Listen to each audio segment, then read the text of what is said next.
सबसे पहला सवाल आपसे मेरा यही जी कि राजयोग है क्या? ये कुंडली में विशेष ग्रहों की युति से, विशेष ग्रहों के प्रभाव से ये योग बनता है। अगर किसी की कुंडली में राजयोग है जी तो क्या सिर्फ वो राजयोग के होने से ही सफल हो जाता है? कर्म के साथ साथ राजयोग व्यक्ति को यहाँ से यहाँ पहुँचा देता है। आप लगातार 11 रविवार गुड़ और गेहूं को गाय को खिलाती, देखिए आपकी प्रतिष्ठा कहाँ आगे बढ़ जाएगी। कोई सेलिब्रिटी या किसी का आप अभी उदाहरण दे सकते हैं जिनकी कुंडली में अभी राजयोग चल रहा है? जो सोशल मीडिया पे जुड़ा हुआ है, अगर उनका शुक्र स्ट्रॉन्ग है तो कला के क्षेत्र में बहुत नाम कमाते हैं। सीएम योगी की कुंडली में कौन सा राजयोग है?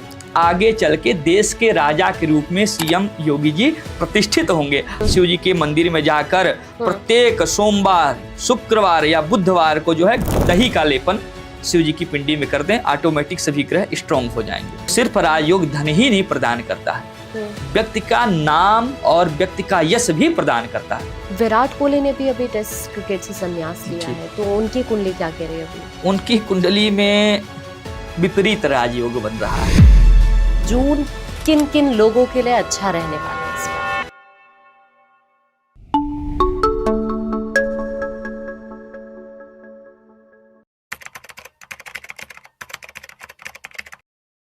नमस्ते, द आकांक्षा शो में आपका स्वागत है। और आज हम एक ऐसे योग की बात करने वाले हैं जिसे ज्योतिष में समृद्धि, सफलता और शौर्य का प्रतीक माना गया है, यानी राजयोग की हम बात करेंगे। किसकी कुंडली में होता है, और कई बार लोगों की जिंदगी में कठिनाइयां भी आती हैं, लेकिन उनकी कुंडली में राजयोग भी होता है। आज हम ये समझने की कोशिश करेंगे कि आखिरकार राजयोग है क्या और किस तरह से ये आपकी लाइफ पर इम्पैक्ट डालता है, कब कब राजयोग आपकी कुंडली में बनता है, सब कुछ समझने की कोशिश करेंगे। और आज हमारे साथ इस पॉडकास्ट में आचार्य नीरज तिवारी होंगे। आचार्य जी, सबसे पहले आपका स्वागत करती हूँ। धन्यवाद आपका। सबसे पहला सवाल आपसे मेरा यही जी कि राजयोग है क्या? देखिए, राजयोग नाम से ही पता लगता है कि राजा के समान प्रतिष्ठा देने वाला योग। ये कुंडली में विशेष ग्रहों की युति से, विशेष ग्रहों के प्रभाव से ये योग बनता है। जब राजयोग बनता है तो व्यक्ति के जीवन में राजा के समान सुख, समृद्धि, ऐश्वर्य प्राप्त होता है। पता नहीं लगता कि पैसा कहाँ से आ रहा है, प्रतिष्ठा कहाँ से आ रहा है, रातों रात मान सम्मान बढ़ जाता है। ये राजयोग का प्रभाव है। देखिए, बहुत सारे लोग ऐसे होते हैं कि उन लोगों को पता ही नहीं होता कि कौन सा वक्त सही है या किस वक्त राजयोग बन रहा है कुंडली में। तो ये पता करने का तरीका क्या है? देखिए, पहले तो बता दूं कि राजयोग जो है टोटल 32 प्रकार के राजयोग होते हैं। आप लोगों ने तो 2-4 राजयोग ही सुना होगा, गज केसरी इत्यादि इत्यादि। जब जिस ग्रहों की वजह से राजयोग बनता है और वो ग्रह की महादशा जब व्यक्ति के जीवन में आती है तो राजयोग का पूर्ण फल प्राप्त होता है। तो ये जो आपने 32 राजयोग का जिक्र किया, अगर थोड़ा सा आप दर्शकों को इनके बारे में बता पाए, या फिर एक एक करके मैं आपसे थोड़ा सा समझना चाहूंगी और थोड़ी सी उसकी टाइमिंग भी मैं आपसे समझने की कोशिश करूंगी। जी, अब जैसे गज केसरी हो गया, नीच भंग राजयोग हो गया, पराशरी राजयोग हो गया, बुध आदित्य राजयोग हो गया, सूर्य बुध राजयोग हो गया और विपरीत राजयोग हो गया। तो कई सारे इसी प्रकार के जो है शस राजयोग हो गया। कई सारे सेलिब्रिटी के कुंडली में भी शस राजयोग है। हंस राजयोग हो गया, पंच महापुरुष राजयोग हो गया। तो कई प्रकार, इसी प्रकार 32 राजयोग होते हैं। अगर हम किसी भी कुंडली की बात करें जी, तो राजयोग के लिए क्या किसी भाव या ग्रह का होना जरूरी होता है कुंडली में? बिल्कुल, कुंडली में ग्रहों और भावों का ही तो खेल है, बाकी क्या है। यदि अच्छे ग्रहों का प्रभाव लग्न में होता है या त्रिक भाव में होता है या चंद्रमा से केंद्र में होता है तो राजयोग का निर्माण करता है। अब जैसे गज केसरी योग ही ले लीजिए, चंद्रमा और गुरु का जब बढ़िया योग बनता है तो गज योग, केसरी योग का निर्माण हो जाता है। और वही जब चंद्रमा की महादशा या गुरु की महादशा आती है तो वो एक्टिव हो जाता है और एकदम प्रतिष्ठा प्रदान करा देता है। ओके, जैसे गज केसरी राजयोग आपने अभी इसका जिक्र किया, गज केसरी राजयोग का, तो मैं ये आपसे समझना चाहूंगी, अगर किसी की कुंडली में ये योग बन रहा है तो फिर किस तरह से ये इम्पैक्ट करता है लोगों की लाइफ पे? देखिए, एक तो जब योग बनता है तो समझिए कि ग्रह जो है मजबूत है तभी योग बना है। लेकिन कभी कभी जो ये योग होते हैं ना, वो डीएक्टिवेट हो जाते हैं, उनको एक्टिवेट करना पड़ता है। अच्छा, जैसे प्रथम भाव का राजयोग है, वो 5-6 वर्ष बाद जो है उसका फल देता है। चतुर्थ भाव का है, ये जो है क्या कहते हैं तत्काल फल देता है। अष्टम भाव का है, ये जो है विदेश जाने पर फल देता है। तो कई सारे कंडीशंस लागू होते हैं, उस स्थिति पर जो है उनका वो इम्पैक्ट आता है। तो सपोज करिए अगर किसी की कुंडली में राजयोग है जी, तो क्या सिर्फ वो राजयोग के होने से ही सफल हो जाता है? इतनी पावर होती है इसमें? ये तो कर्म प्रधान देश है और हमारा जो कुंडली है, हाँ। और भगवान भी यही कहते हैं कि कर्म, देखिए जो राजयोग होता है हमारे कर्म में, हमारे क्रिया में, हमारे कार्य में बहुत सपोर्ट देता है, पुश करता है। यदि हम कार्य ही नहीं करेंगे, मान लीजिए हमारा राजयोग हमको भोजन दे देगा, लेकिन उठा के खाना तो हमारा कर्म ही है ना। तो कर्म के साथ साथ राजयोग व्यक्ति को यहाँ से यहाँ पहुंचा देता है। सपोज करिए किसी के ग्रह या भाव की हम बात करें जी, तो उसमें राजयोग बन रहा है जी, लेकिन अगर आपके कर्म ठीक नहीं है तो यानी उसका इम्पैक्ट लोगों की लाइफ पर नहीं पड़ेगा। देखिए राजयोग क्यों बनता है? हाँ। ग्रहों की वजह से बनता है, ठीक हाँ। है, चंद्रमा की वजह से बनता है, गुरु की वजह से बनता है, सूर्य की वजह से बनता है। आप सूर्य को नीच कर रहे हैं, किसी का अपमान कर रहे हैं, हाँ। समय से उठ नहीं रहे हैं, हाँ। पूजा पाठ नहीं कर रहे हैं, सूर्य भगवान को एक लोटा जल नहीं दे रहे हैं, तो सूर्य अपना प्रभाव दिखाएगा ही नहीं। कुंडली में तो कोई देखेगा एस्ट्रोलॉजर कि भाई आपकी कुंडली में तो योग बन रहा है, लेकिन जब आप उसको स्ट्रॉन्ग करेंगे तब ना वो अपना प्रभाव दिखाएगा। तो सिर्फ योग बनने से नहीं होता है। अच्छा, अगर हम इसे स्ट्रॉन्ग करना चाहें, जैसे अभी आपने जिक्र किया सूर्य को जल देने की बात आपने कही, कुछ लोग क्या करते हैं, सपोज मैं ही हूँ, कभी मैं 8 बजे उठ रही हूँ, कभी मैं सुबह 4 बजे उठ रही हूँ, तो मैं जाती हूँ सूर्य को जल दे दिया, कोई टाइमिंग फिक्स नहीं है। तो ये कितना इम्पोर्टेंट होता है ये? मान लीजिए सुबह कोई भी उठ रहा है या ब्रह्म मुहूर्त में अगर कोई सूर्य को जल देता है तो उसका इम्पैक्ट किस तरह से होता है? या फिर कोई 8 बजे के बाद अगर जल दे रहा है तो सच में क्या उसका इम्पैक्ट होता है? देखिए ऐसा है कि हर कर्म का एक फल होता है। आप 12 बजे भी जल दे रहे हैं उसका फल मिलेगा, लेकिन जो फल आपको सुबह ब्रह्म मुहूर्त में जल देने का मिलेगा वो 12 बजे नहीं मिलेगा। क्योंकि सूर्य भगवान को हम अर्घ देते हैं, उनको नमस्कार करते हैं, तो उनके आने से पहले हमको उठना चाहिए। और सूर्य उदय से पहले यदि हम जो है जल अर्घ देते हैं तो इसका लाभ 100 गुना अधिक बढ़ जाता है। ओके।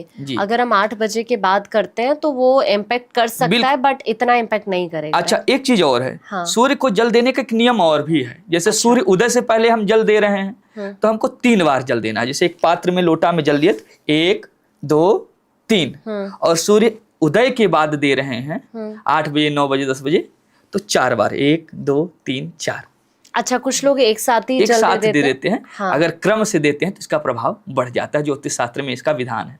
अच्छा, तो क्या जब हम जल ऐसे अर्पित करते हैं तो कोई मंत्र भी उस टाइम पढ़ना होता है क्या? बिल्कुल। ओम आदित्याय नमः, ओम एहि सूर्य सहस्त्रांशो तेजो राशि जगतपति अनुकंपय माम भक्त्या गृहाणार्घ दिवाकर। ये मंत्र है, मंत्र बड़ा है, नहीं याद होगा या अशुद्धि हो जाएगी, तो ओम आदित्याय नमः या ओम दिवाकराय नमः। कुछ लोग ओम सूर्याय नमः, हाँ, उनका शब्द का पर्यायवाची है, हाँ, तो कर सकते हैं। हाँ, ठीक है। अच्छा, एक बात बताइए, क्या हर एक कुंडली में राजयोग होता है क्या? नहीं, हाँ। प्रत्येक व्यक्ति की कुंडली में राजयोग नहीं होता है। 80% लोगों की कुंडली में राजयोग होता है। मैंने जैसे बताया कि 32 प्रकार के राजयोग होते हैं, तो लगभग 80% है, तो आप सभी की कुंडली में ही कह सकते हैं। 20% की कुंडली में नहीं होता है। लेकिन वो जो 20% हैं, बिना राजयोग होते हुए भी अपने कर्म के अनुसार राजयोग वाले से ज्यादा जो है उन्नति कर लेते हैं। लेकिन जैसे किसी की कुंडली में राजयोग है जी, उसे फिर भी फल नहीं मिल पा रहा है, हाँ, तो इसके पीछे क्या उसके बुरे कर्म का ही नतीजा हो सकता है, या फिर हम उसको कैसे एक्टिवेट कर सकते हैं? देखिए पहले तो देखा जाएगा कि उसकी कुंडली में कौन सा राजयोग बन रहा है, किस ग्रहों की युति से बन रहा है। फिर देखा जाएगा कि उस ग्रह की स्थिति क्या है, नीच स्थान पे बैठा हुआ है, कमजोर है, या किसी बुरे ग्रह का प्रभाव उसमें पड़ रहा है जिसकी वजह से उसको पूरा फल नहीं मिल रहा है ना। आप अच्छे व्यक्ति हैं, आप अच्छा करना चाहते हैं, लेकिन आपके बॉस आपको अच्छा नहीं करने दे रहे हैं, तो आप अच्छा नहीं कर पाएंगे। आपका स्वभाव है अच्छा करना। उसी प्रकार आपकी कुंडली में राजयोग बन रहे हैं, लेकिन उस ग्रह, जिस ग्रह की वजह से बन रहे हैं वो ग्रह कमजोर है, तो पहले हम देखेंगे कौन सा ग्रह कमजोर है, उसको ठीक करेंगे तो हमको पूरा फल प्रदान करेगा। अच्छा, क्या हम अभी कोई इस तरह का केस स्टडी कर सकते हैं, या फिर आपके अगर कोई मन में कुछ ऐसी कोई कुंडली या फिर कोई भी डेट ऑफ बर्थ अगर याद हो, या फिर आप हम मतलब दर्शकों को हम बेसिकली बताना चाहते हैं जी कि इस कुंडली में राजयोग है या फिर नहीं है? सिंपल सी बात है, राजयोग चेक करने के लिए आप कोई भी व्यक्ति अपनी कुंडली ले ले, चार्ट खोले, लग्न चार्ट होता है, चंद्रमा चार्ट होता है। यदि चंद्रमा के चार्ट में, चंद्रमा में लग्न में गुरु बैठे हुए हैं और उस पर किसी बुरे ग्रह का प्रभाव नहीं है, ठीक है, चार्ट अपना खोल लें, चार्ट में देख लें, लग्न यानी पहले घर में गुरु बैठे हैं, किसी ग्रहों का प्रभाव, बुरे ग्रहों का प्रभाव गुरु पे नहीं है, तो ये राजयोग का निर्माण करता है। सिंपल सी बात। दूसरी चीज, कुंडली में छठा, आठवां और 12वां भाव शुक्र है, या छठे भाव का स्वामी 8वें में बैठा हुआ है, 8वें भाव का स्वामी 12वें में बैठा हुआ है, तो भी ये राजयोग का निर्माण करता है। यदि केंद्र में कोई अच्छा ग्रह बैठा हुआ है, सूर्य बैठा हुआ है, सूर्य बुध की युति हो रही है, तो भी राजयोग का निर्माण होता है। तो ये सिंपल से तौर पे चेक कर सकते हैं व्यक्ति अपना चार्ट खोल के। यानी कुल मिलाकर राजयोग ग्रहों की चाल पर भी निर्भर बिल्कुल बिल्कुल बिल्कुल। हाँ, अच्छा, अब आगे बढ़ते हुए आपने अभी गजकेसरी योग का जिक्र किया, अभी आपने राजयोग का जिक्र किया, अभी आपने विपरीत राजयोग का जिक्र किया था। थोड़ा सा इनमें अंतर आप बता पाएंगे कि मतलब कैसे मैच करता है? देखिए, ये जितने भी राजयोग हैं, गजकेसरी हो गया, ये सब राजयोग के ही अंदर आते हैं। फर्स्ट राजयोग, और राजयोग के जो 32 प्रकार हैं, उसी 32 प्रकार में एक गजकेसरी योग भी है, एक विपरीत राजयोग भी है। ठीक है, देखिए, गजकेसरी योग जो है कम परिश्रम में अधिक फल देता है। एक होता है नीच भंग राजयोग, जिसमें आदमी नहीं सोचता कि ये कार्य हो जाएगा, पर वो ना सोचते हुए भी वो कार्य हो जाता है। एक होता है विपरीत राजयोग, कठिन परिश्रम के बाद, विपरीत परिस्थितियों के बाद यदि वो व्यक्ति उठ जाता है, तो उसकी कुंडली में विपरीत राजयोग ही है। यानी विपरीत परिस्थितियों को परास्त करके आगे उठना, ये विपरीत राजयोग का उदाहरण है। ठीक है, अभी आपने जब विपरीत राजयोग की बात कर दी, तो मैं प्रधानमंत्री नरेंद्र मोदी का जिक्र करती हूँ, फिर हम थोड़ा सा डिस्कशन को आगे बढ़ाएंगे। अभी प्रधानमंत्री नरेंद्र मोदी ने अपनी लाइफ में बहुत सारे स्ट्रगल देखे हैं, लेकिन आज वो देश के प्रधानमंत्री बिल्कुल हैं। तो मैं उनके बारे में आपसे, उनकी कुंडली के बारे में थोड़ा सा आपसे समझना चाहूंगी, क्योंकि आपने अभी बताया कि स्थितियों के विपरीत जब इंसान के ग्रह चले जाते हैं, तो उस वक्त राजयोग विपरीत राजयोग, हाँ, विपरीत राजयोग बनता है। तो ये क्या विपरीत राजयोग प्रधानमंत्री की कुंडली में है? बिल्कुल बिल्कुल, कह सकते हैं। भी कल मैं उनकी कुंडली का विश्लेषण कर रहा था। एक तो चंद्रमा से जो है गुरु बैठे हुए लग्न में, अच्छा, पंचम भाव में राहु बैठे हुए हैं, दसम भाव में सूर्य बैठे हुए हैं, जो केतु पर जो है पूरी दृष्टि डाल रहे हैं। और जब ऐसा योग बन जाता है, तो व्यक्ति शासक करने वाला होता है, उसके आगे किसी की चल नहीं पाती है, वो बड़े बड़े राजाओं को परास्त कर देने वाला ऐसा व्यक्ति होता है, जब इसकी कुंडली में ऐसा योग बनता है। तो लेकिन अभी क्या लग रहा है, प्रधानमंत्री नरेंद्र मोदी कब तक देश के प्रधानमंत्री अभी रह सकते हैं? उनकी कुंडली क्या उनकी कुंडली कहती है कि जब तक वो चाहें अपने स्वेच्छानुसार वो जो है राज कर सकते हैं, जब तक स्वयं से संन्यास ना लें। तो उनको कोई हरा देने वाला जो है, अभी उनकी कुंडली में ऐसा कोई योग नहीं बन रहा है। अच्छा, ठीक है। अब आगे बढ़ते हुए मैं आपसे समझना चाहूंगी कि सपोज करिए किसी की कुंडली में राजयोग नहीं बन रहा है जी, इस तरह की स्थिति ग्रहों की नहीं है, तो क्या वो अपनी कुंडली में राजयोग लेकर आने के लिए कोई स्पेशल रेमेडी भी कर सकता है क्या?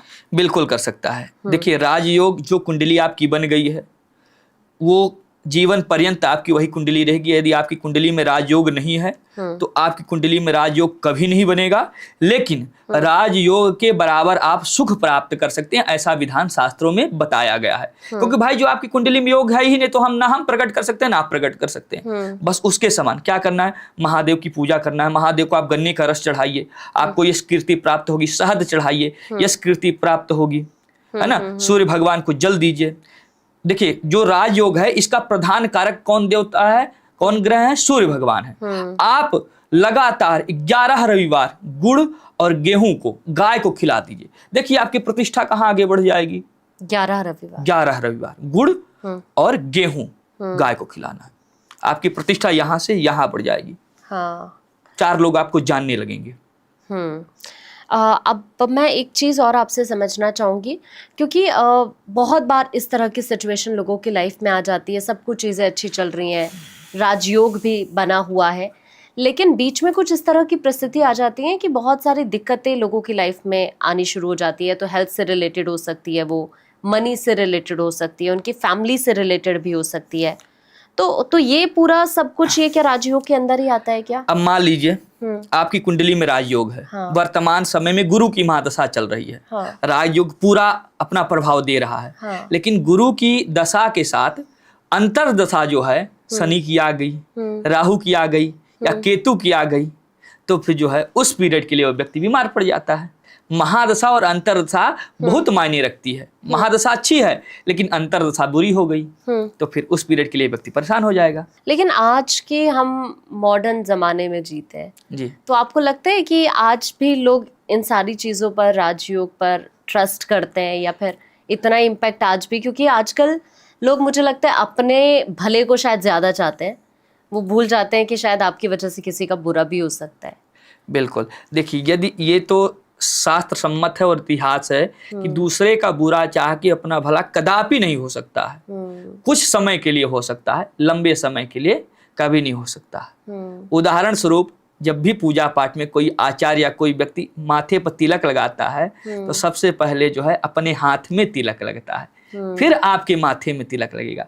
तो जब भी हम दूसरे को भला करेंगे तो सबसे पहले अपना भला होगा, और दूसरों का बुरा करेंगे तो सबसे पहले अपना बुरा पहले हो जाएगा, कुछ समय के लिए, भले वो अदृश्य रूप में ही हो। अच्छा, जैसे किसी की कुंडली में भी राजयोग है जी। तो ये कोई टाइम पीरियड होता है क्या इसका मतलब? बिल्कुल बिल्कुल। हाँ। राजयोग जीवन पर्यंत नहीं होता है। हाँ। एक पीरियड होता है, जिस मैंने आपको शुरू में ही बताया कि जिस ग्रहों से राजयोग बन रहा है उन ग्रहों का जब समय कुंडली में आता है, उनकी महादशा आती है, उनकी अंतर्दशा आती है, उस समय या जब ग्रहों की युति होती है, जैसे अभी शनि जो है राशि बदलते हैं, तो जब ऐसी सिचुएशन आती है तो उस समय जो है राजयोग का फल प्राप्त होता है। कोई सेलिब्रिटी या किसी का आप अभी उदाहरण दे सकते हैं जिनकी कुंडली में अभी राजयोग चल रहा है? सिंपल सी बात है, जिनका डेट ऑफ बर्थ ज्यादातर कुंडली में जो है देखा जाता है, 4 हो गया, 5 हो गया, 6 हो गया, डेट ऑफ बर्थ के अंदर ये जो अंक आते हैं ना, ये राजयोग को ही दर्शाते हैं। कौन कौन से? 4, 5 और 6। हाँ। अब जैसे इंदिरा गांधी जी की डेट ऑफ बर्थ देख लीजिए, हाँ। बाबा रामदेव जी की देख लीजिए, और आमिर खान जी हैं। हाँ। इनकी कुंडली में भी जो है यही जो है मूलांक आते हैं, तो ये राजयोग को ही दर्शाते हैं। सस राजयोग को, सस यानी प्रतिष्ठा देने वाला, राजयोग में एक सस राजयोग होता है जो प्रतिष्ठा प्रदान करता है। कला के क्षेत्र में शुक्र का बड़ा योगदान होता है। यदि शुक्र 6वें, 8वें या 12वें भाव में है और अच्छी युति में है तो ये व्यक्ति 100%, जैसे जो सोशल मीडिया पे जुड़ा हुआ है, अगर उनका शुक्र स्ट्रॉन्ग है तो कला के क्षेत्र में बहुत नाम कमाते ही, लिख के दे सकता हूँ। अच्छा। हाँ। एक बात बताइए, जैसे जो लोग मुस्लिम समाज से जुड़े हुए हैं, हाँ। क्या वो भी इन सब चीजों पे बिलीव करते हैं? बिल्कुल करते हैं। अच्छा। बिल्कुल करते हैं। आप प्रत्यक्ष रूप में करें ना करें, कई सारे ऐसे क्लाइंट्स हैं, क्लाइंट्स तो नहीं कहेंगे, कई सारे ऐसे भक्त हैं जो मुस्लिम समाज से हमारे पास अपनी कुंडलियों का विश्लेषण कराने के लिए आते हैं, और उनको यथोचित उपाय बताता हूँ तो काम भी आता है, और फिर वो अच्छा फीडबैक भी देते हैं। ठीक है, अब आगे बढ़ते हुए सीएम योगी की भी बात कर लेते हैं, उत्तर प्रदेश की राजनीति की भी।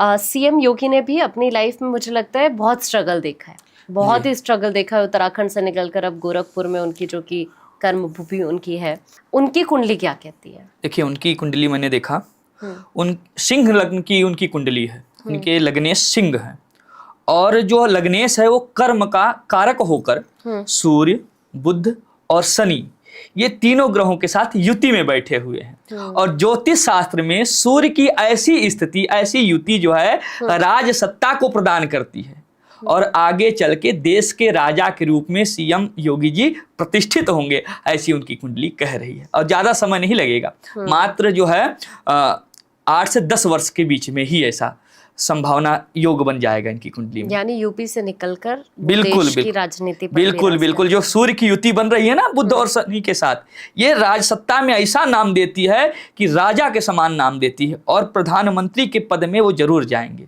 अच्छा, सीएम योगी की कुंडली में कौन सा राजयोग है? उनकी कुंडली में सस राजयोग है। अच्छा। और पंच महापुरुष राजयोग है। अच्छा जी बिल्कुल, ये दोनों राजयोग है क्या? ये जी देखिए, पंच महापुरुष राजयोग जो होता है व्यक्ति को बहुत प्रतिष्ठित बना देता है, बहुत ही ज्यादा। और जो सस राजयोग है ये व्यक्ति की वाणी को जो है इतना प्रभावशाली बना देता है कि यदि व्यक्ति कुछ भी कहे तो 4 लोग उसको सुनने के लिए आतुर रहते हैं। ये दोनों योग उनमें कुंडली में विद्यमान है और अच्छी स्थिति में विद्यमान है। ठीक है। अच्छा, अब थोड़ा सा वापस से हम राजयोग पर बात कर लेते हैं। सपोज करिए किसी की कुंडली में राजयोग है जी, तो क्या वो राजयोग होने के बावजूद भी पैसे की किल्लत या फिर गरीब रह सकता है? क्या ऐसा पॉसिबल होता है क्या? और उसकी कुंडली को देखकर निर्धारित किया जाता है कि क्या उसका राजयोग डीएक्टिवेट है, और यदि राजयोग है भी तो यदि उस व्यक्ति एक्टिवेट कर लेता है तो राजयोग का पूर्ण फल प्राप्त होगा। हाँ, राजयोग मैंने बताया ना कि जीवन पर्यंत नहीं रहता। आज राजयोग आपकी पीरियड में जो है 5 साल के लिए है, आप 10 साल बाद राजयोग का भोग थोड़ी कर पाएंगे। हाँ, उस 5 साल में आपने ऐसा कर्म किया, राजयोग का ऐसा फल प्राप्त किया कि वो 10 साल बाद कार्य कर सकता है, लेकिन जीवन पर्यंत नहीं रहता। सपोज करिए किसी की कुंडली में अगर राजयोग है तो क्या वो बिना मेहनत किए भी सफल हो सकता है? क्या सच में ऐसा होता है? यदि उसकी कुंडली में गज केसरी योग बन रहा है तो। अच्छा, हाँ, यानी गज केसरी योग इतना इम्पैक्टफुल होता है? बहुत। ग्रहों राजयोग में सबसे प्रधान बोलने माने नेता बोलिए उनको गज केसरी योग को। कम परिश्रम यानी 10 का मेहनत करके 1000 कमाने की क्षमता दिलाता है कौन? गज केसरी योग। तो क्या ये जो अलग अलग प्रकार के राजयोग हैं जी, पैसे के अलावा, नेम फेम के अलावा, क्या मेंटल पीस या फिर उनके रिलेशनशिप हो, फैमिली हो, इस पर भी क्या इम्पैक्ट करते हैं? बिल्कुल क्या? बिल्कुल। पराशरी राजयोग है, प्रेम संबंध को अत्यंत मधुर कर देता है। यदि पराशरी राजयोग किसी की व्यक्ति की कुंडली में बन रहा है तो बहुत लोग अट्रैक्टिव होंगे। ज्यादातर जो है कलाकारों के कुंडली में होता है, मैं देख रहा था, पराशरी राजयोग ही होता है। अच्छा, हाँ, तो ये व्यक्ति को जो है अट्रैक्टिव कर लेते हैं अपनी तरफ, सम्मोहित करने की क्षमता आ जाती है उनकी वाणी में, उनकी चेहरे में, उनके रूप रंग में ऐसी जो है योग्यता आ जाती है। मान लीजिए किसी की लाइफ में बहुत प्रॉब्लम चल रही है, जॉब नहीं है, घर में कलेश है जी, तो क्या इस सिचुएशन में भी राजयोग बनता है लोगों की लाइफ में? यदि कुंडली में राजयोग होगा तो ये सिचुएशंस आएंगी ही नहीं। अच्छा, और यदि आ भी गई हाँ, तो उसके लिए व्यक्ति को चंद्र, शुक्र और बुध, इन 3 ग्रहों को स्ट्रॉन्ग कर लेना है। बुध के लिए जो है हरी मूंग महादेव को चढ़ा दें, चंद्रमा के लिए जो है गाय का दूध चढ़ा दें, और सूर्य भगवान के लिए जल। ये 3 काम करना आरंभ कर दें, व्यक्ति का लाइफ जो है स्मूथ तरीके से चलने लगेगा। तो हर एक राशि वाले लोग ये कर सकते हैं? हर राशि वाले लोग कर सकते हैं। अच्छा, हाँ, देखिए कुंडली में सूर्य, बुध, शुक्र, चंद्रमा, गुरु, ये 4 ग्रहों को स्ट्रॉन्ग तो करना ही करना होता है। और यदि कुछ भी न कर पाए तो सभी ग्रहों को स्ट्रॉन्ग करने के लिए सबसे बढ़िया रामबाण उपाय क्या है? शिव जी के मंदिर में जाकर प्रत्येक सोमवार, शुक्रवार या बुधवार को जो है दही का लेपन शिव जी की पिंडी में कर दें, ऑटोमेटिक सभी ग्रह स्ट्रॉन्ग हो जाएंगे। तो महिलाएं भी ये कर सकती हैं? बिल्कुल कर सकती हैं। लेकिन महिलाओं के लिए तो ये कहा जाता है कि वो जो शिवलिंग होता है मतलब उसको महिलाओं को टच नहीं करना बिल्कुल चाहिए। मिथ्या है। हाँ। बिल्कुल मिथ्या है, बिल्कुल कर सकती हैं। अच्छा, आपने कभी हरतालिका तीज का व्रत कथा सुनी है? उसमें स्वयं माता पार्वती अविवाहित होते हुए भी शिव की लिंग बनाती है बालू से। आज हमारी यूपी क्षेत्र में जो है हरतालिका तीज बहुत कठोर व्रत माना जाता है। हाँ, बालू का लिंग बनाकर जो है और फिर उसकी पूजा करती हैं। तो बिल्कुल स्पर्श किया जा सकता है। लिंग एक प्रतीक है भाई। यानी कोई भी इसको बिल्कुल बिल्कुल स्पर्श कर सकता है। ठीक है। अच्छा, एक बात बताइए, सपोज करिए किसी को राजयोग, किसी के ग्रह कुंडली, अगर हम कुंडली की बात करें तो बहुत वक्त बाद है जी, तो क्या ये समय से पहले एक्टिवेट किया जा सकता है इन सब उपायों के जरिए? बिल्कुल बिल्कुल किया जा सकता है। अच्छा, सबसे बढ़िया उपाय एक्टिवेट करने के लिए आप क्या करें?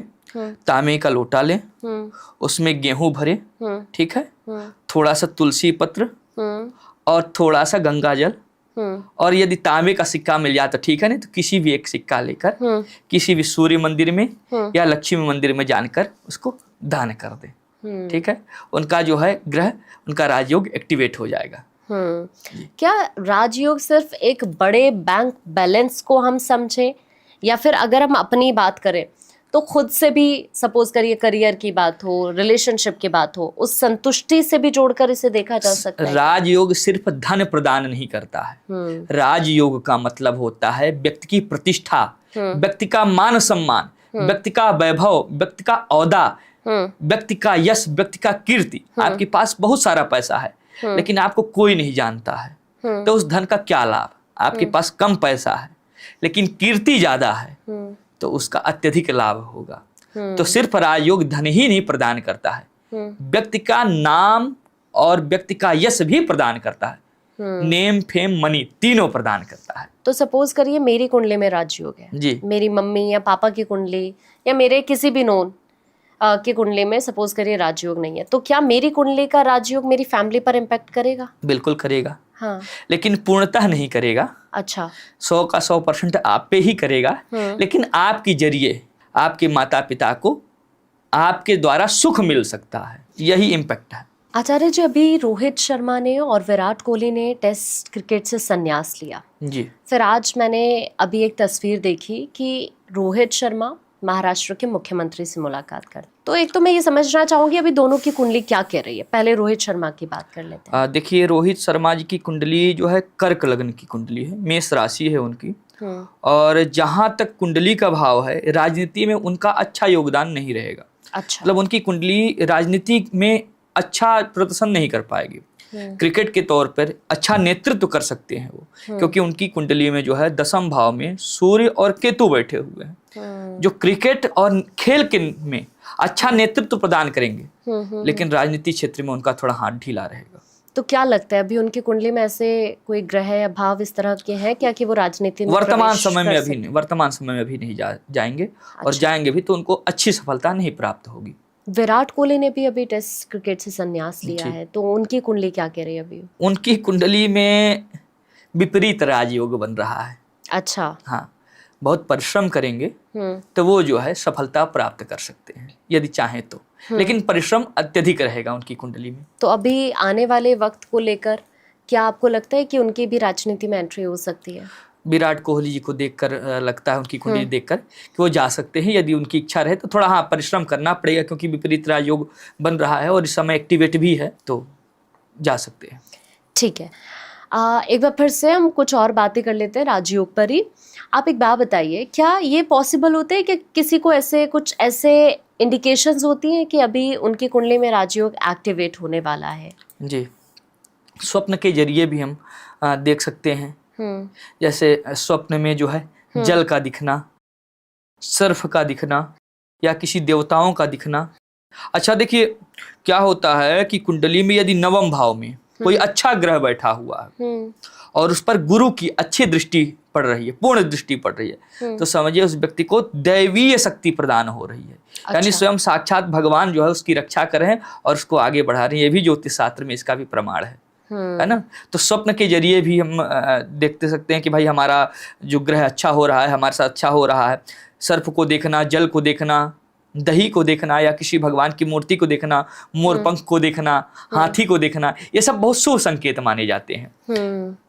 कुछ लोगों को सोशल मीडिया के जरिए, कुछ लोग ऐसे होते हैं कि एक रात में ही वो कहीं से कहीं पहुंच जाते हैं। शुक्र और केतु का अच्छी युति, मैंने बताया ना कि कला के क्षेत्र में यदि शुक्र मजबूत है या त्रिक भाव में है, यानी 6ठे, 8वें या 12वें भाव में है और अपनी राशि पे है, उस पर किसी का दबाव नहीं है, तो व्यक्ति कला के क्षेत्र में, साहित्य के क्षेत्र में, सोशल मीडिया के क्षेत्र में बहुत नाम कीर्ति कमाता है। एक बात बताइए, सपोज करिए कोई छोटा सा बच्चा है, क्या हम उसका ये पता कर पाते हैं? या क्योंकि मैंने बहुत सारे ऐसे लोगों को सुना है कि इसका ऐसा भविष्य होगा, ये बच्चे की जिंदगी में राजयोग है, या फिर इतनी बार राजयोग बन रहा है, तो क्या सच में एक्यूरेट होती हैं ये सारी बिल्कुल चीजें? बिल्कुल एक्यूरेट होती है। जब भी जन्म होता है तो जन्म के समय नामकरण किया जाता है, उसी समय व्यक्ति की कुंडली बनवा ली जाती है और उस कुंडली का प्रभाव जीवन पर्यंत रहता है। क्योंकि सूर्य यदि प्रथम भाव में बैठ गए तो जीवन पर्यंत प्रथम भाव में ही बैठेंगे और प्रथम भाव का ही फल देंगे। इसलिए हम कुंडली के निर्माण से भविष्य के बारे में पता कर सकते हैं। तो अब आगे बढ़ते हुए कोई केस स्टडी कर लेते हैं जिससे दर्शक थोड़ा अच्छे से समझ पाएंगे। सपोज करिए मेरा ही हम अभी ले आप ही लेते हैं। कुंडली बनाया ना। ठीक है, तो हम समझना चाहेंगे अब आपसे कि आप थोड़ा सा अगर बर्थ चार्ट के जरिए बता पाएंगे, कुंडली के जरिए दर्शकों को बताएंगे कि ये कैसे किस सिचुएशन में बनता है, तो शायद लोग इजीली समझ पाएंगे। देखिए, यदि कैमरामैन दिखा पाए तो बता देता हूँ। जो चार्ट होता है इसमें 12 घर होते हैं, ठीक है। हाउस इसको बोलते हैं, 1 2 3 4 5 6 7 8 9 10 11 12। और आपका जो लग्न है, लग्न में 4था भाव है, ठीक है। चौथी राशि लग्न में है, यानी जब चौथी राशि लिखी हुई है तो चौथी जो है राशि कर्क राशि की होती है। ठीक है, हम ग्रहों के राजा सूर्य पे चर्चा करते हैं। मान लीजिए जो सूर्य है आपके जो है वृष राशि में बैठे हुए हैं। ये जो सूर्य बैठे हुए हैं वृष राशि, दूसरी राशि वृष राशि होती है, और सूर्य दूसरे घर के स्वामी हैं और 11वें भाव में बैठे हुए हैं। हाँ। और जो सूर्य की दृष्टि है 5वें घर पे पड़ रही है। हाँ। 1 2 3 4 5, 5वें घर पे पड़ रही। हाँ। और कर्क लग्न में है, तो इससे जो है सूर्य आपको बहुत अच्छा परिणाम देते हैं। कर्क लग्न में होने के कारण आप एक अच्छी नेतृत्व कर्ता बन सकती हैं, लीडर। आप में लीडर्स की क्षमता जो है बहुत बढ़िया है। आप अपने कार्य के प्रति बहुत ही संलग्न और बहुत ही परिश्रमी व्यक्ति हैं। क्यों? क्योंकि कर्क लग्न है और सूर्य ऐसी स्थिति में बैठे हुए हैं। तो इस वजह से सूर्य ग्रहों के राजा हैं। थोड़ा सा क्रोध जरूर आता होगा आपको, क्योंकि सूर्य का कारक ही क्रोध है, लेकिन कहीं ना कहीं सफलता भी प्रदान करते हैं। आपकी कुंडली में भी अच्छे योग बन रहे हैं, पराशरी राजयोग भी बन रहा है। ठीक है, तो आप बहुत अट्रैक्टिव भी हैं। अच्छा, ये है क्या मतलब, ये अट्रैक्शन बिल्कुल आपको बहुत आकर्षित बना देता है। लोग अभी तो कुंडली आपकी देख के मैं बता सकता हूँ कि बहुत जल्दी लोग आपसे आकर्षित हो जाते होंगे और आपकी वाणी से बहुत प्रभावित होते होंगे लोग, है ना। तो ये इसका प्रभाव है, आपकी कुंडली का प्रभाव है।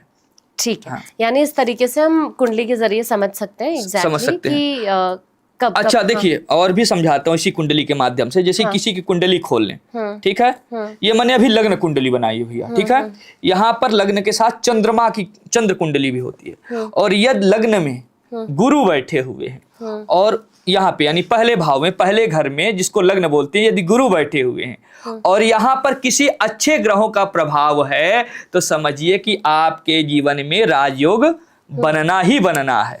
दूसरा देखिए, छठा घर, ठीक है, 8वां घर और 12वां घर में अगर शुक्र बैठा हुआ है और स्वतंत्र रूप से बैठा हुआ अपनी राशि में बैठा हुआ है, तो आप रातों रात जो है वायरल हो सकते हैं। सोशल मीडिया में आप अच्छा नाम कमा सकते हैं, कला के क्षेत्र में अच्छा नाम कमा सकते हैं। आपकी अच्छी प्रसिद्धि, यानी कम समय में कम मेहनत में आपको बहुत प्रसिद्धि मिल सकती है, यदि शुक्र जो है इस यानी 6ठे 8वें और 12वें भाव में बैठे हुए, या इसी को बोलते हैं विपरीत राजयोग, त्रियोग बनते हैं। ठीक है, अब आगे बढ़ लेते हैं। चूंकि राजयोग पर हमने काफी कुछ डिस्कस कर लिया है और बहुत सारी चीजें शायद अब दर्शकों को जरूर क्लियर हो गई होंगी, लेकिन मैं आपसे ये भी समझना चाहती हूँ कि जैसे अभी हम लगातार डिस्कशन कर रहे हैं राजयोग को लेकर, जैसे हमने अभी किया था कि आपने भी अभी बताया था सोशल मीडिया के जरिए, तो कुछ लोग जो सोशल मीडिया के जरिए नाम कमाते हैं, तो क्या वो भी राजयोग का ही हिस्सा होता है क्या? बिल्कुल, कुछ राजयोग का हिस्सा होता है। अब जैसे कम समय में ज्यादा प्रसिद्धि पा जाना, ये राजयोग का ही हिस्सा होता है। हाँ। और जो मेहनत करके कमाते हैं, मेहनत करके नाम कमाते हैं, वो जो है उनके ग्रहों पर निर्धारित करता है, उनके परिश्रम पर निर्धारित करता है। अब जैसे क्या है, राहु हो गए, केतु हो गए, ये ग्रह कम समय में प्रसिद्धि देते हैं, लेकिन ज्यादा लंबा समय के लिए नहीं देते हैं। अब जैसे देखिए, अभी प्रयागराज में ही 2-3 लोग अच्छे खासे वायरल हुए थे। उनकी कुंडली को अगर देखा जाए तो उनके राहु अच्छे स्थान पे थे, तो राहु जब अच्छे स्थान पे होते हैं, अच्छे स्ट्रॉन्ग होते हैं, तो कुछ समय के लिए अच्छी प्रसिद्धि देते हैं, यानी रातों रात व्यक्ति को वायरल करते हैं, लेकिन लंबे समय के लिए नहीं। देखिए आज जो प्रयागराज में वायरल हुए थे, आज फिर वो जो है फिर डाउन हो गए हैं। यानी ये थोड़ा सा ग्रह पर ही आपके, यदि सूर्य बलवान है, शुक्र बलवान है, चंद्रमा बलवान है, गुरु बलवान है, तो जीवन पर्यंत यश प्रदान करते हैं। हाँ, सपोज करिए किसी की कुंडली में राजयोग चल रहा है, सब कुछ बढ़िया चल रहा है, सब कुछ परफेक्ट है, लेकिन सडन ऐसा कुछ हो जाता है, या तो सडन उसकी लाइफ बदल जाती है, बहुत बुरा समय आ जाता है, तो ये क्या होता है? क्या ऐसा सच में पॉसिबल होता है क्या, राजयोग के बीच में भी इस तरह की सिचुएशन हो जाना? आप मान लीजिए, उदाहरण से आपको समझाता हूँ। आप कहीं जा रहे हैं, रास्ता खाली है, बहुत स्पीड से जा रहे हैं, अचानक से गड्ढे में आप गिर गए। इसी प्रकार ग्रहों का भी चाल है। ग्रह अच्छे हैं, आपको अच्छा रिजल्ट देते हैं, लेकिन ग्रहों के विपरीत यदि आप कार्य करने लगते हैं तो उसका नुकसान हो जाता है। फल तो अच्छा देना है उनको, लेकिन यहाँ उनको आपने डाउन किया, क्योंकि देखिए व्यक्ति अपने कर्मों से ग्रहों को बलवान और अपने कर्मों से ही ग्रहों को नीच का बना सकता है, कमजोर बना देता है। तो ग्रह तो राजयोग आपको प्रदान करें, लेकिन आप अपने कर्मों से ग्रहों को कमजोर कर देते, तो उसका प्रभाव ही खत्म हो गया। ठीक है, अब राजयोग से आगे बढ़ते हुए अब बात कर लेते हैं जून को लेकर कुछ प्रिडिक्शंस की। जी। तो मैं अब आपसे जानना चाहती हूँ, अब जून किन किन लोगों के लिए अच्छा रहने वाला है इस बार? देखिए, जिनका मूलांक 1 है, 5 है, 6 है, 9 है, बहुत बढ़िया रहेगा। मात्र क्या उपाय करना है, रूटीन में ऐड कर लें, 1 हनुमान चालीसा, 11 श्री राम का नाम लेते हुए 1 हनुमान चालीसा का ये जो मूलांक मैंने नाम लिया है, यदि पाठ करते हैं तो बहुत बढ़िया रहेगा, बहुत यश कमाएंगे और हो सकता है इनका प्रमोशन भी हो जाए। ठीक है। मूलांक 3 और 7 वालों के लिए जून बहुत बढ़िया रहेगा। क्यों? प्रेम की स्थिति को दर्शाता है। यदि रिश्ता बिगड़ भी गया है तो जून के महीने में इन मूलांक वालों का प्रेम आपस में मिल जाएगा। प्रेम संबंधी समस्याएं खत्म हो जाएंगी। बशर्ते क्या करना है, इनको शुक्रवार के दिन गाय का दूध शिव मंदिर में चढ़ाना है। बिगड़ता रिश्ता भी बन जाएगा। और 2 नंबर वालों के लिए कैसा रहने वाला है? 2 बहुत मेहनत रहेगा इनके जीवन में। अच्छा। हाँ, बहुत मेहनत रहेगा और मेहनत के साथ ही ये धन कमाएंगे। बिना परिश्रम के इनके जीवन में धन नहीं रहेगा जून के महीने में। अच्छा जी, ठीक है। कोई ऐसी रेमेडी आप बताइए जो सभी लोग जून में कर सकते हैं, या मतलब उससे पहले भी कर सकते हैं? जी। देखिए, आजकल कई सारे लोग आते हैं, बच्चे पढ़ाई में मन नहीं लगता जिनको, उनके लिए मैं बता देता हूँ बहुत बढ़िया उपाय है। वो एक तो जब भी सुबह उठें, ठीक है, 11 बार माता सरस्वती का नाम लें, 12 बार भगवान श्री गणेश जी का नाम लें, ओम गंग गणपतये नमः। ठीक है, यह सुबह उठकर ये नाम लेना स्टार्ट कर दें। उनका जो है रिकॉलिंग पावर इतना स्ट्रांग हो जाएगा, इतना स्ट्रांग हो जाएगा कि उनको फिर कभी भूलने की समस्या ही नहीं रहेगी। जितने भी बच्चे हैं या जो भी पढ़ाई से संबंधित लोग हैं उनके लिए, जो धन की अभिलाषा चाहते हैं, वो प्रतिदिन सूर्य भगवान को लोटे में गुड़ डालकर, जल में गुड़ डालकर चढ़ाना आरंभ कर दें, धन की समस्या खत्म हो जाएगी। बहुत सारी समस्याएं घर क्लेश को लेकर आती है रहता है, तो अपने घर में नॉर्थ डायरेक्शन में एक मोर पंख स्थापित कर दें, घर का कलह दूर हो जाएगा। क्या किसी प्रकार का कोई ग्रह गोचर भी अगले महीने होने जा रहे हैं क्या? हर ग्रहों की युति होती है, गुरु की भी युति होगी अगले महीने होगी 5 जून से शायद, और गुरु के साथ साथ शुक्र की भी युति होगी। तो इससे जो है मेष राशि, मकर राशि, मिथुन राशि, इन जातकों को प्रभाव पड़ेगा। मानसिक तनाव बढ़ सकता है थोड़ा सा जून के महीने में थोड़ा काम को लेकर प्रेशर बढ़ सकता है। करियर वाइज मतलब किन के लिए अच्छा रहने वाला है, कौन कौन से राशियों के लिए अच्छा रहने वाला है जून? देखिए, एक तो धनु राशि हो गया, ठीक है, कन्या राशि हो गया, कुंभ राशि हो गया, इन लोगों के लिए बहुत बढ़िया रहेगा। हो सकता है कि इनको बिजनेस या नौकरी में, जॉब में ग्रोथ मिल जाए, बढ़िया मान सम्मान भी मिले, प्रमोशन मिल सकता है। हाँ, तो जून में अगर किसी को कोई नया कार्य अपना शुरू करना है, सही टाइम रहेगा ये जून के समय में? यदि 6 जून से पहले कर लेते हैं तो मच बेटर है। 6 जून के बाद करते हैं तो थोड़ा सा मुहूर्त पूछ के करना पड़ेगा। अच्छा, 6 जून के बाद में जी। किसी राशि के लिए अगर लव लाइफ या फिर रिलेशनशिप की हम बात करें तो अगले महीने कुछ जरूरी बातें जो ध्यान रखने की जरूरत है कुछ राशियों को?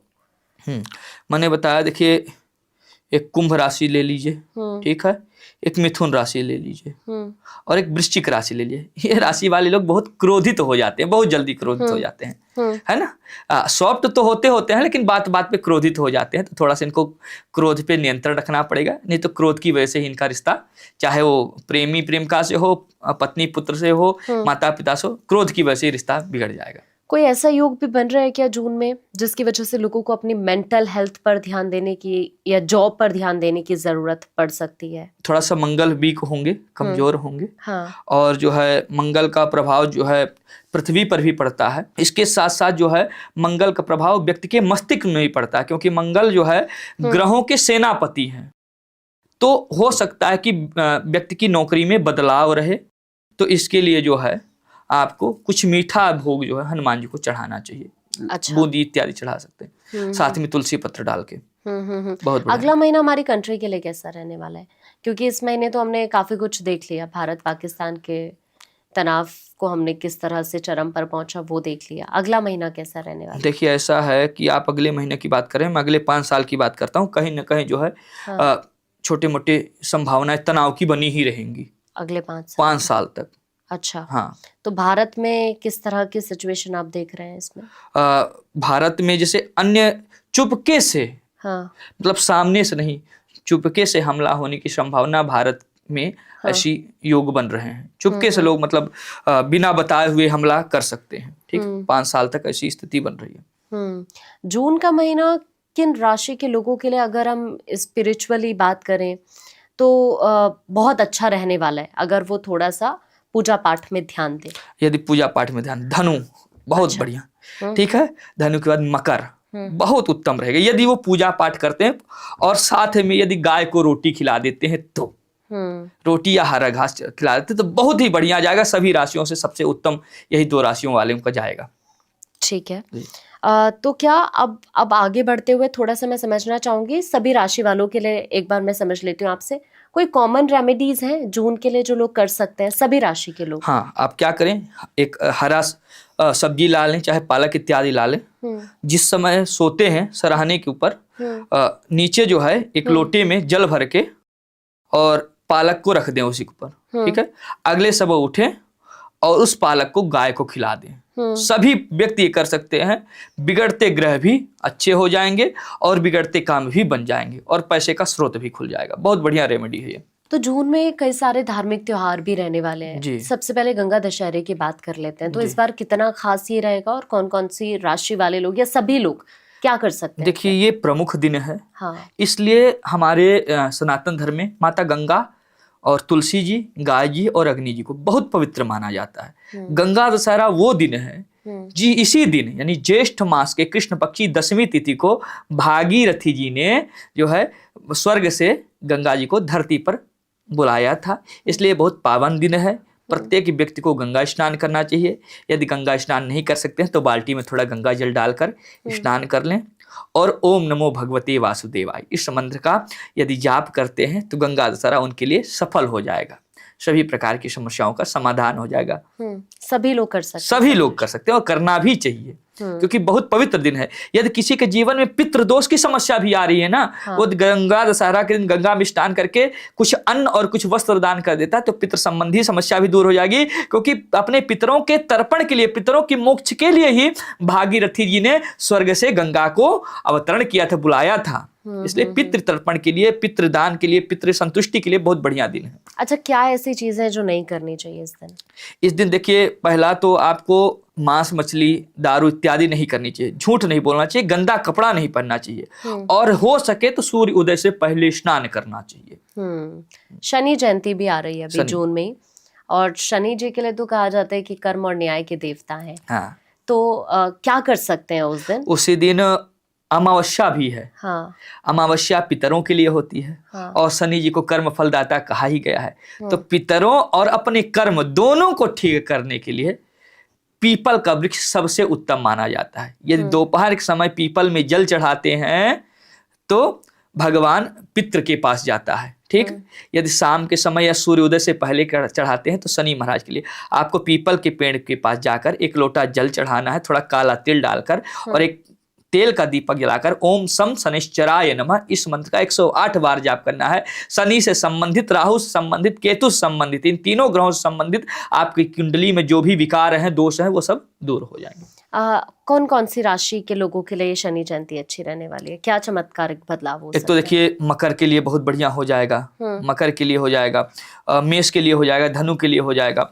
बहुत बढ़िया रहेगा। यदि उपाय कर लेते हैं तो उनके जीवन से क्रोध समाप्त हो जाएगा। यदि किसी से रिश्ता अच्छा नहीं भी है वो भी अच्छा हो जाएगा और अच्छे जो है प्रतिष्ठा की प्राप्ति हो जाएगी। यानी सुख समृद्धि के हिसाब से बिल्कुल भी बिल्कुल, बहुत बढ़िया, बहुत बढ़िया। शनि जयंती बहुत ही उत्तम दिन है, वो भी अमावस्या के दिन पड़ रही है तो इसका विशेष महत्व हो जाता है। अच्छा, हाँ, ठीक है। बहुत बहुत शुक्रिया आपका, आपने अपना वक्त हमारे लिए निकाला। Thank you so much. धन्यवाद आपका।